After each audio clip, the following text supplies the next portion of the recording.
ಇದ್ದ ಶಕ್ತಿನೆಲ್ಲ ಹಾಕಿ ಕಲ್ಲು ಎಸ್ತಿದ್ದೀನಿ. ಇನ್ಮೇಲೆ ಕಲ್ಲು ಎಸಿಬೇಡ ಅಂತ ಹೇಳು, ಒಪ್ಕೋತೀನಿ. ಆದ್ರೆ ವಾಪಸ್ ತಂದ್ಕೊಡು ಅಂತ ಮಾತ್ರ ಹೇಳು. ಎಲ್ಲಿ ಬೀಳ್ದೇ ಇರೋ ನಾಲ್ಗೆ ಹೇಗ್ ಬೇಕಾದ್ರೂ ಹೊರಳು.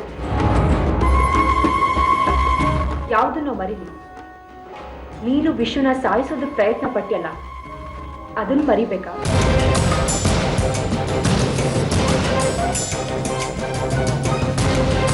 ಅಥವಾ ವಿಶಾಖನ್ನ ಈ ಮನೆಯಿಂದ ಆಚೆ ಕಳಿಸಿದ್ಯಲ್ಲ, ಅದನ್ನು ಮರಿಬೇಕಾ? ಏನ್ ಒಳ್ಳೇದು ಮಾಡಿದ್ಯಾ ನೀನ್ ನನಗೆ? ಯಾವ ಮುಖ ಇಟ್ಕೊಂಡು ನನ್ ಮುಂದೆ ಬಂದು ನಿಂತಿದ್ಯಾ? ನಿನಗೆ ಹೇಗೆ ಬೆಂಬಲ ಕೊಡೋದಕ್ಕಾಗುತ್ತೆ ನಾನು?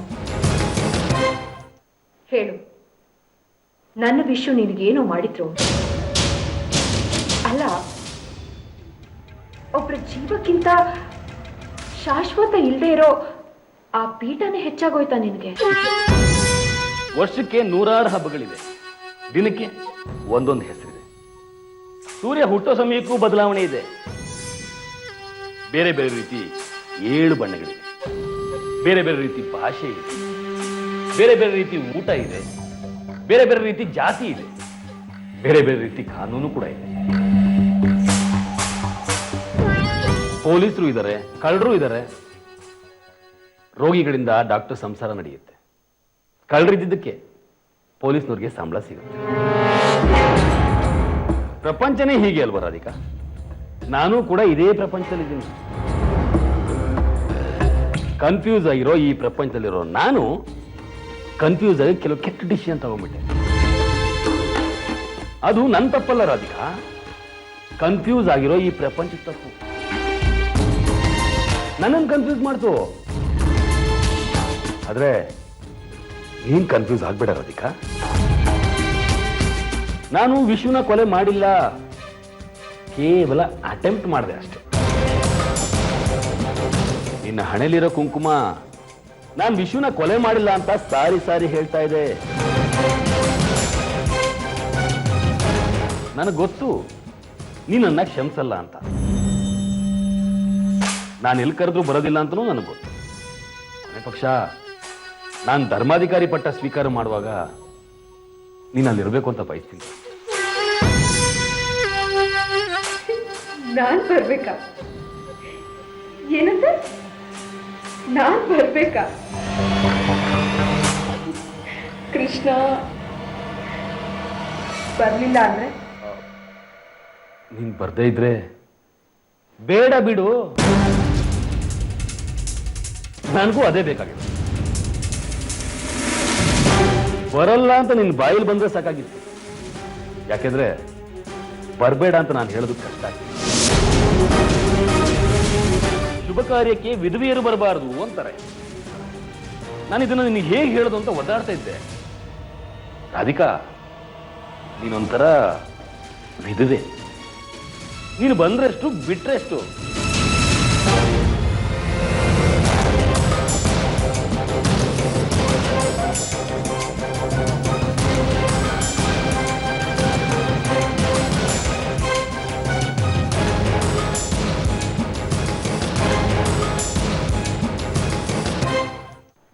ದುರಹಂಕಾರ. ಇವ್ರನ್ನ ನಮ್ಮನೆ ಬೀಗ್ರ ಮಾಡ್ಕೊಂಡಿದ್ದೆ ತಪ್ಪಾಯ್ತು. ಅತ್ತೆ, ಏನಾಯ್ತು? ನೋಡ್ರಿ ಶಿಖಾ, ಆ ಶಾಸ್ತ್ರಿಗಳ ಮನೆಯವ್ರಿಗೆ ಎಷ್ಟು ದುರಹಂಕಾರ ಅಂತ. ಮನೇಲಿ ಪೂಜೆ ನಡೀತಾ ಇದೆ ಬನ್ನಿ ಅಂತ ಕರೆದ್ರೆ ಸೊಕ್ಕಿನ್ ಮಾತಾಡ್ತಾರೆ. ಅವ್ರಿಗೆ ಅವ್ರ ಮಗಳು ಇಲ್ಲಿ ಹುಚ್ಚಿ ತರ ಆಡ್ತಿರೋದು ನೋಡಕ್ ಆಗಲ್ಲ. ಅದಕ್ಕೆ ವಿಶು ರಾಧಿಕಾ ಒಂದಾಗೋವರೆಗೂ ಆ ಮನೆ ಕಡೆ ತಲೆ ಕೂಡ ಹಾಕಲ್ಲ ಅಂತ ನಾಟಕ ಆಡ್ತಿದ್ದಾರೆ. ಅತ್ತೆ, ಮಗ್ಳೆಗೋ ಹಾಗೆ ಹೆತ್ತವ್ರು ಕೂಡ ಬರೀ ಡ್ರಾಮಾ ಮಾಸ್ಟರ್ಗಳು. ಅವ್ರು ಯಾವ ಸೀಮೆ ಹೆತ್ತೋರು? ಬೀದಿಲ್ ಸಿಕ್ಕಿರೋಳ್ನ ಕರ್ಕೊಂಡ್ಬಂದು ಸಾಕಿದ್ದಂತೆ. ಓ, ರಾಧಿಕಾ ಲೈಫಲ್ಲಿ ಇಷ್ಟೊಂದು ಇಂಟ್ರೆಸ್ಟಿಂಗ್ ಆಗಿ ಫ್ಲಾಶ್ ಬ್ಯಾಕ್ ಇದೆಯಾ? ನಂಗೆ ಗೊತ್ತೇ ಇರ್ಲಿಲ್ಲ. ಇನ್ನು ಎಷ್ಟು ದಿನ ಈ ಮನೇಲಿ ಇಟ್ಕೊಳ್ಳೋದತ್ತೆ? ಒದ್ದು ಆಚೆಗೆ ಹಾಕದಲ್ವಾ? ಶಾಂತನು ಪಟ್ಟಾಭಿಷೇಕ ಒಂದಾಗ್ಲಿ, ವಿಶುನ ಮಗ ಅಂತ ಶಾಸ್ತ್ರೋಕ್ತವಾಗಿ ಮನೆ ಒಳಗಡೆ ಕರ್ಕೊಂಡು ಇವಳನ್ನ ಮನೆಯಿಂದ ಹೊರಗಡೆ ಹಾಕ್ತೀನಿ. ಅಯ್ಯೋ ಅತ್ತೆ, ವಿಶು ಬಾವ ಒಪ್ಪಲ್ಲ. ಅವನು ಒಪ್ಪೋ ಹಾಗೆ ಮಾಡೋಣ. ಆಗ ಯಾರು ಅಡ್ಡ ಬರ್ತಾರೋ ನೋಡೋಣ. ಅತ್ತೆ, ಶಾಸ್ತ್ರಿಗಳು ಸುಮ್ಮನೆ ಬಿಡ್ತಾರಾ? ಮಗಳಿಗೆ ಅನ್ಯಾಯ ಆಯ್ತು ಅಂತ ಬಾಯ್ ಬಡ್ಕೊಳ್ಳೋದಿಲ್ವಾ? ಹೌದು, ಆ ಮನೆಯಿಂದ ಇನ್ನು ಏನೇನ್ ಅನುಭವಿಸ್ಬೇಕೋ ಆ ದೇವ್ರಿಗೆ ಗೊತ್ತು. ಎಲ್ರೂ ಇದ್ದು ಅವ್ರು ಮಾತ್ರ ಇಲ್ಲ ಅಂದ್ರೆ ಜನ ಸಾವಿರ ಮಾತಾಡ್ತಾರೆ ಅಂತ ಕರೆಯೋದಕ್ ಫೋನ್ ಮಾಡಿದ್ರೆ ದುರಹಂಕಾರಿ ತರ ಮಾತಾಡ್ತಾರೆ. ಅಂದ್ರೆ ನಮ್ಮ ಮನೆ ಹೊಸಲು ತುಳಿಲಿ, ಅಲ್ಲಿಂದಾನೆ ಆಚೆ ಕಳ್ಸ್ಬಿಡ್ತೀನಿ ಅವ್ರನ್ನ. ಅವರು ಈ ಮನೆಗೆ ಬರಲ್ಲ ಬಿಡಿಯತ್ತೆ.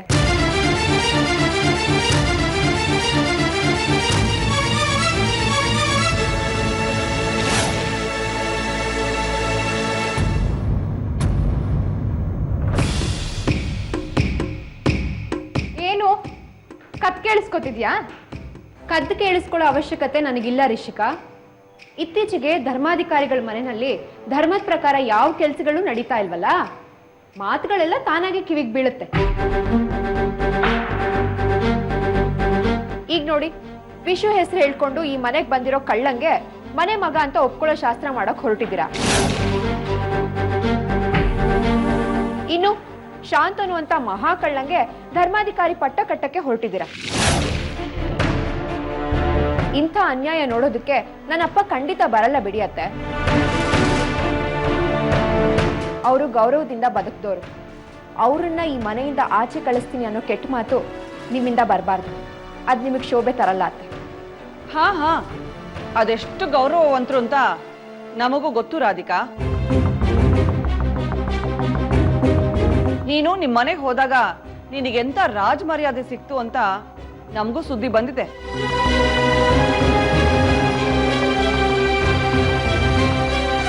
ಗರ್ಭಿಣಿ ಮಗಳು ಮನೆಗೆ ಹೋದಾಗ ಮನೆಯಿಂದ ಹೊರಗಡೆ ಹಾಕೋ ತಂದೆ ತಾಯಿ ಬಗ್ಗೆ ನೀನ್ ಹೇಳ್ದೆ ಇದ್ರು ನಮಗ್ ಗೊತ್ತಾಗತ್ತೆ.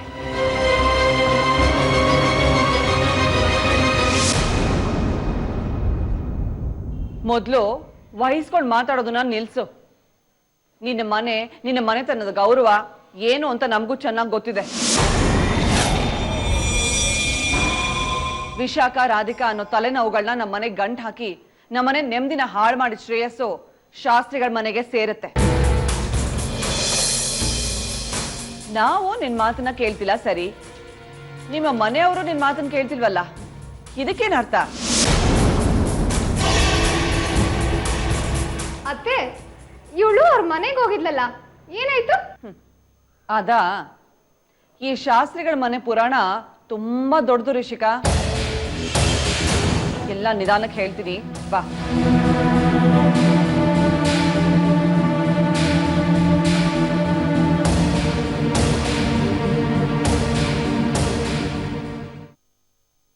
ವಿಶು, ಹೇಳೋಣ. ನಿನ್ನ ಹತ್ರ ಸ್ವಲ್ಪ ಮಾತಾಡ್ಬೇಕಿತ್ತು. ಹೇಳಿ. ಎಲ್ಲ ಹೊರಟಿದ್ಯಾ ಅನ್ಸುತ್ತೆ. ಪರವಾಗಿಲ್ಲ, ನೀವು ಹೇಳಿ. ಅಲ್ಲ, ನಿನ್ಗೆ ಅಷ್ಟೊಂದು ಎಮರ್ಜೆನ್ಸಿ ಇದೆ, ನೀನು ಕೆಲಸ ಮುಗಿಸ್ಕೋ, ನಾನು ಆಮೇಲೆ ಮಾತಾಡ್ತೀನಿ. ಕೆಲಸ ಇದೆ, ಪರವಾಗಿಲ್ಲ, ಪೋಸ್ಟ್ಪೋನ್ ಮಾಡ್ಕೋದು. ಕೂತ್ಕೋ. ವಿಶು, ನಿನಗೆ ನೆನಪಿದ್ಯಾ? ಯಾವ ವಿಷಯನ? ಅದೇ ನೀನ್ ಸ್ಕೂಲಿಗೆ ಹೋಗ್ಬೇಕಾದಾಗ ಎಷ್ಟೊಂದು ತರಲೆ ಆಗಿದೆ ಅಂತ. ಹೌದಣ್ಣ, ತರ್ಲೆನಾ? ಹುಟ್ಟು ತರಲೆ ಆಗಿದ್ದೆ. ನನ್ನನ್ನು ಯಾರಿಗೂ ಹಿಡಿಯಕ್ಕೆ ಆಗ್ತಿರ್ಲಿಲ್ಲ. ನನ್ನ ಬಗ್ಗೆ ಯಾರಿಗೂ ಅರ್ಥನೇ ಆಗ್ತಿರ್ಲಿಲ್ಲ ಅಲ್ಲ? ಈಗಲೂ ಅಷ್ಟೇ ವಿಷು, ಯಾರಿಗೂ ಅರ್ಥ ಆಗ್ತಾ ಇಲ್ಲ.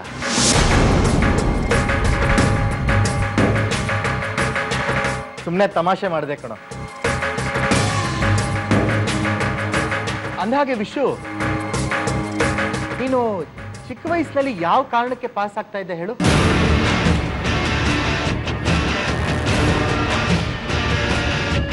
ಇರ್ಲಿ ಬಿಡು ವಿಶು, ನಿನಗೆ ನೆನಪಿಲ್ಲ ಅನ್ಸುತ್ತೆ. ಆಕ್ಚುಲಿ ಏನ್ ಗೊತ್ತಾ, ಹೊಸ ಕ್ಲಾಸಿಗೆ ಹೋದ್ರೆ ನಿನಗೆ ಹೊಸ ಬುಕ್ಕು, ಹೊಸ ಪೆನ್ನು, ಹೊಸ ಯೂನಿಫಾರ್ಮ್ ಸಿಗುತ್ತೆ ಅಂತ ನೀನ್ ಪಾಸ್ ಆಗ್ತಾ ಇದ್ದೆ. ಹೌದೌದು, ನಾನು ರ್ಯಾಂಕಿನ ಬಗ್ಗೆ ತಲೆನೇ ಕೆಡ್ಸ್ಕೊತಾ ಇರ್ಲಿಲ್ಲ. ಪೆನ್ನು ಬುಕ್ಕು ಕೊಟ್ಬಿಟ್ರೆ ಸಾಕು, ಪಾಸ್ ಆಗ್ಬಿಡ್ತಾ ಇದ್ದೆ ಅಲ್ಲ? ವಿಶು, ನಿನಗೆ ಇನ್ನೊಂದು ವಿಷಯ ನೆನಪಿದ್ಯಾ? ಏನಣ್ಣ? ಅದೇ, ನಾವು ಚಿಕ್ಕ ವಯಸ್ಸಲ್ಲಿ ಕ್ರಿಕೆಟ್ ಆಡುವಾಗ ಒಂದ್ಸಲಿ ಪಕ್ಕದ ಮನೆಯವ್ರ ಕಿಟಕಿ ಗ್ಲಾಸ್ ಹೊಡೆದಾಕಿದ್ವಿ. ಆಗ ಆ ಮನೆ ಆಂಟಿ ನಮ್ಮ ಮನೆಗೆ ಬಂದು ಅಮ್ಮನ ಹತ್ರ ಜಗಳ ಆಡ್ಬೇಕಾದಾಗ ನೀನು ಅಮ್ಮನ ಹತ್ರ ಏನು ಹೇಳಿದ್ದೆ ಹೇಳು? ಅದೇ ಅಮ್ಮ ಅದೇ ಕಣ, ಎಲ್ಲ ತಪ್ಪನ್ನು ನನ್ನ ಮೇಲೆ ಹಾಕ್ಬಿಟ್ಟೆ. ಕರೆಕ್ಟ್ ಅಣ್ಣ, ನೆನ್ಸ್ಕೊಂಡ್ರೆ ನಗು ಬರುತ್ತೆ. ಐ ಆಮ್ ಸಾರಿ ವಿಶ್ವ. ಯಾಕಣ್ಣ? ಇಷ್ಟೊತ್ತು ನಾನು ನಿನ್ನ ಚೈಲ್ಡ್ಹುಡ್ ಡೇಸ್ ಬಗ್ಗೆ ಮಾತಾಡಿದ್ನಲ್ಲ, ಅದೆಲ್ಲ ಸುಳ್ಳು. ಸುಳ್ಳ? ಅಣ್ಣ, ಅದು ಬೆಟ್ಟಿದ ಮೇಲಿಂದ ಬಿದ್ದಲ್ಲ, ಅವಾಗ್ಲಿಂದ ನನಗೆ ಚೈಲ್ಡ್ಹುಡ್ ಎಲ್ಲ ಮರ್ತು ಹೋಗಿದೆ. ಅದಕ್ಕೆ ನೀನು ಹೇಳಿ ಸುಳ್ಳಿಗೆಲ್ಲ ನಾನು ಹೌದು ಅಂದೆ.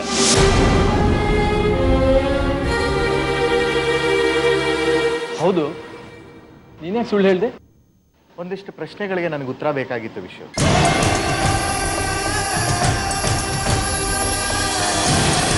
ಸಿಕ್ತಣ್ಣ? ಸಿಕ್ತು.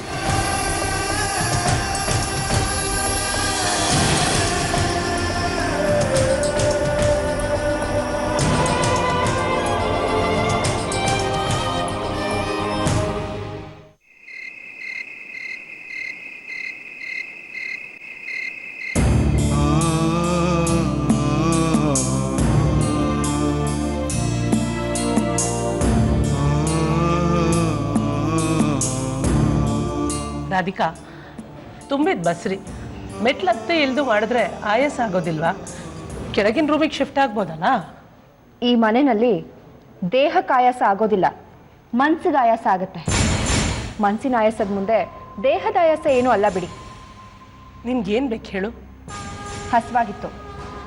ಸರಿ, ನಾನು ನಿನಗೆ ಊಟ ತರ್ತೀನಿ, ನೀ ರೂಮಲ್ಲಿರು. ಬೇಕಾಗಿಲ್ಲ, ನನ್ನ ಕೆಲಸನ ಬೇರೆಯವ್ರ ಹತ್ರ ಮಾಡಿಸ್ಕೊಂಡು ನನಗೆ ಅಭ್ಯಾಸ ಇಲ್ಲ. ರಾಧಿಕಾ, ನಿಜವಾಗ್ಲೂ ನಾನು ಕಾಳಜಿಯಿಂದ ಹೇಳ್ತಿದ್ದೀನಿ. ಈ ಮನೆಯಲ್ಲಿ ಕಾಳಜಿ ಅನ್ನೋ ಪದದ ಅರ್ಥ ಈಗಲೂ ನಾನು ಹುಡುಕ್ತಾನೆ ಇದ್ದೀನಿ.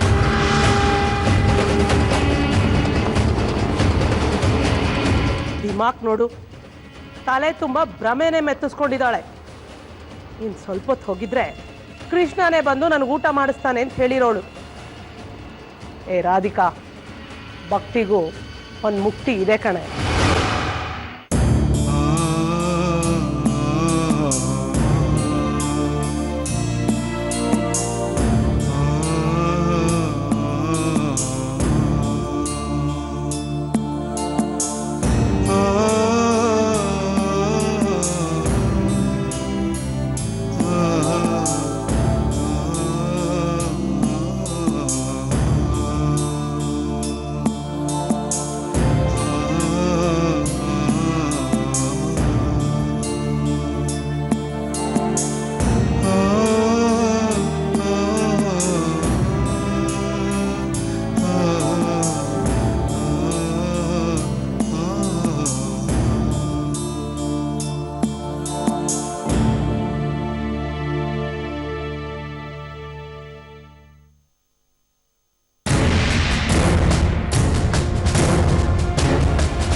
ನಾನಿರುವಾಗ ನೆಮ್ಮದಿ ನಿನ್ನ ಹತ್ರ ಸುಳಿಯಲ್ಲ ರಾಧಿಕಾ. ನೋಡ್ತಿರು, ಹೀಗಿದೆ ನಿನಗೆ.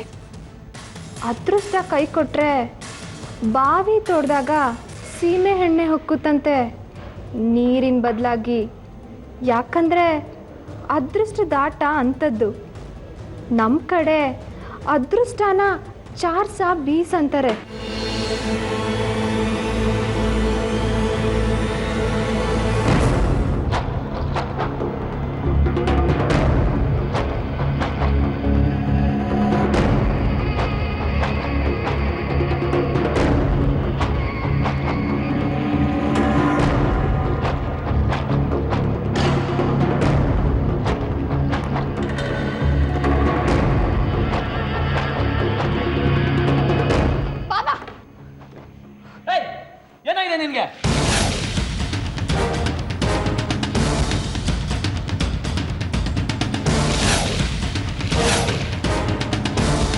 ತಿನ್ನೋ ಅನ್ನನ್ ಚಲ್ತಿಲ್ಲ, ಗೊತ್ತಾಗಲ್ಲ ನಿನ್ಗೆ?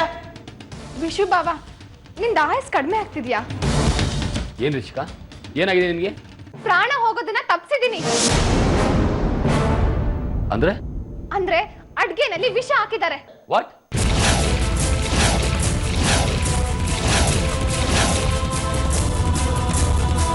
ರಿಷಿಕಾ, ಪದೇ ಪದೇ ಮೂರ್ಖನ್ ಮಾಡೋ ಪ್ರಯತ್ನ ಮಾಡ್ತಾ ಇದೀಯಾ. ತಿನ್ನೋ ಅನ್ನದ ವಿಚಾರದಲ್ಲಿ ಯಾರಾದ್ರೂ ಆಟ ಆಡ್ತಾರ? ಗೊತ್ತಾಗಲ್ಲ ನಿನ್ಗೆ? ಬಾಬಾ, ನಿಜವಾಗ್ಲೂ ಅಡ್ಗೆಯಲ್ಲಿ ವಿಷ ಬೆರೆಸಿದ್ದಾರೆ.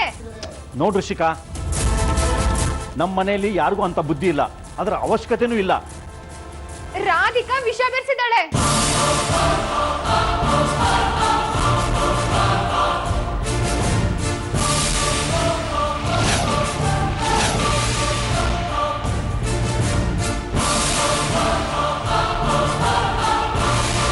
ತಲೆ ಹರಟೆಗೆ ಒಂದು ಮಿತಿ ಇರುತ್ತೆ ರಿಷಿಕಾ. ರಾಧಿಕೆ ಅಂತವಳು ಅಂತ ನಿನಗೆ ಚೆನ್ನಾಗಿ ಗೊತ್ತು. ಅಷ್ಟಕ್ಕವಳು ವಿಷಯ ಯಾಕೆ ಬೆರೆಸ್ಬೇಕು? ಬಾಬಾ, ರಾಧಿಕಂಗೆ ನಿಮ್ ಕಂಡ್ರೆ ಇಷ್ಟ ಇಲ್ಲ,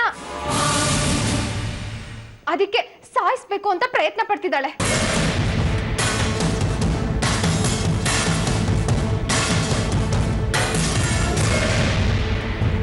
ನೋಡ್ರಿ ಶಿಖಾ, ಪದೇ ಪದೇ ರಾಧಿಕನ್ ಮೇಲೆ ಅಪೋದ ಹೊರಿಸ್ಬೇಡ. ನಾನು ಇದನ್ನ ನಂಬಲ್ಲ. ಹೌದಾ? ಹಾಗಿದ್ರೆ ನಾನ್ ಸುಳ್ಳು ಹೇಳ್ತಿದ್ದೀನಾ? ನೋಡಿ ಇಲ್ಲಿ ರಾಧಿಕಾ ವಿಷ ಬೆರೆಸ್ತಿರೋದು.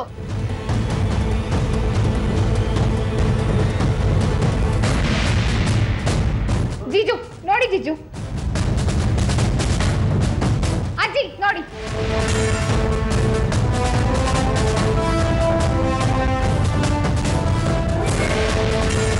ಮಾವ, ಶಾಂತನು,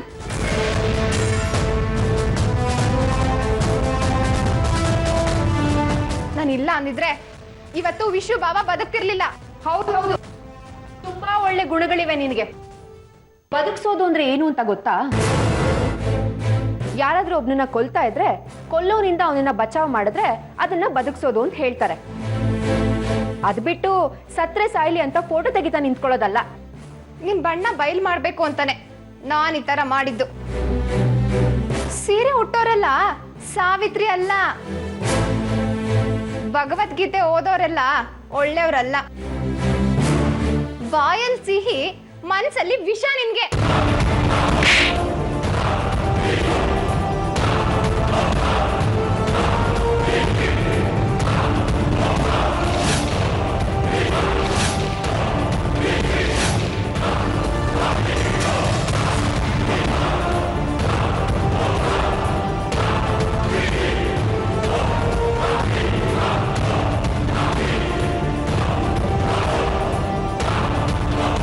ಯಾರಿಗೆ ಹೇಳ್ತಾ ಇದ್ಯಾ ನೀನು? ಏನಂದ್ರೆ ಇದ್ರಲ್ಲಿ ವಿಷ ಇದ್ಯಾ? ಸರಿ, ರಾಧಿಕಾ, ಈ ನಾಟಕನ ಇಲ್ಲಿಗೆ ನಿಲ್ಸಿದ್ರೆ ಒಳ್ಳೇದು. ಅತ್ತೆ, ಇವಳು ನನ್ನ ಎಲ್ಲ ಕೇಳಿಸ್ಕೊಂಡಿದ್ದೀನಿ. ತಟ್ಟೆ ಕೆಳಗಡೆ ಇಡು.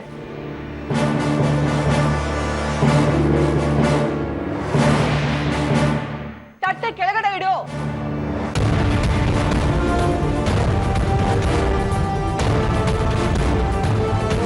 ಗಂಡನ್ನೇ ಗಂಡ ಅಲ್ಲ ಅಂತ ಹೇಳೋಳು ಏನು ಮಾಡಿಲ್ಲ ಅಂತ ಹೇಳಿದ್ರೆ ನಂಬೋದು ಕಷ್ಟ.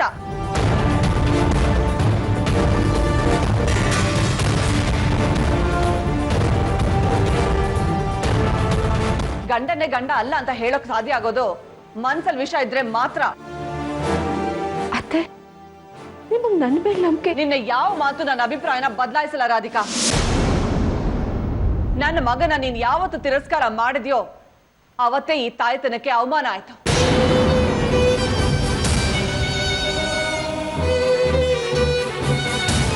ನನ್ ಮನ್ಸು ಹೇಳ್ತಾ ಇದೆ ನೀನು ವಿಷ ಹಾಕಿದ್ಯಾ ಅಂತ.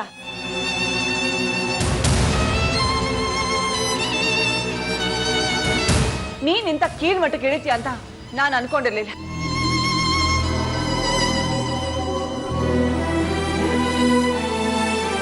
ನಾನು ಧರ್ಮಾಧಿಕಾರಿ ಆಗೋದು ನಿಮ್ಗೆ ಇಷ್ಟ ಇಲ್ವ ರಾಧಿಕಾ? ನನಗೊತ್ತು, ಸೂತಕದ ಛಾಯೆಗೆ ಶುಭ ಕಾರ್ಯ ಶರಣಾಗುತ್ತೆ. ಮನೆಯಲ್ಲಿ ಯಾರಾದ್ರೂ ಸತ್ರೆ ಧರ್ಮಾಧಿಕಾರಿ ಪಟ್ಟದ ಶುಭ ಕಾರ್ಯ ನಿಲ್ಲುತ್ತೆ ಅಂತ ನೀನ್ ಹೀಗ್ ಮಾಡಿದೀಯ. ನನ್ನಿಂದಾಗಿ ಯಾರೂ ಸಾಯೋದ್ ಬೇಡ ರಾಧಿಕಾ. ಶಾಂತನು, ನಾನು ವಿಷ ಹಾಕಿಲ್ಲ. ರಾಧಿಕಾ, ನಿನ್ ಮಾತು ಇಲ್ಲಿ ಯಾರಿಗೂ ಕೇಳಿಸಲ್ಲಮ್ಮ. ಹಾಗಂತ ನೀನೇನ್ ಕುಗ್ಬೇಕಾಗಿಲ್ಲ. ಒಂದು ಕಣ್ಣಿರೋ ರಾಜ್ಯದಲ್ಲಿ ಎರಡು ಕಣ್ಣಿದ್ದವ್ರು ಬಂದ್ರೆ ಆ ಒಂದು ಕಣ್ಣನ್ನ ಕಿತ್ತು ಹಾಕ್ತಾರೆ. ಹೋಗು ನೀನು.